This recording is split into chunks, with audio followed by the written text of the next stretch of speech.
देखा गुरु, अगर बनारसी अंदाज में राम मंदिर के बारे में अगर कहे को हो तो यह कहा कि गूंजत हुए राम का नारा सुनत हो दुनिया ध्यान से, कि गूंजत हुए राम का नारा सुनत हो दुनिया ध्यान से।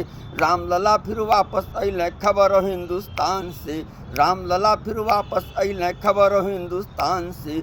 चमचम नगरी चमकत हो नगर अयोध्या दमकत हो, चमचम नगरी चमकत हो नगर अयोध्या दमकत हो। केहू ढोल बजावत हो सोहर केहू गावत हो, केहू ढोल बजावत हो सोहर केहू गावत हो।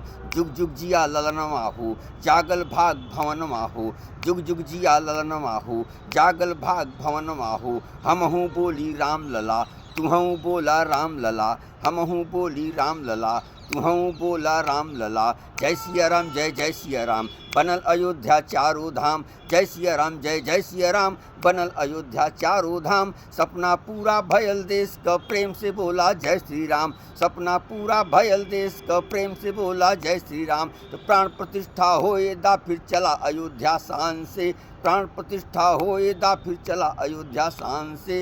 राम लला फिर वापस अइले खबर हो हिंदुस्तान से, राम लला फिर वापस अइले खबर हो हिंदुस्तान से।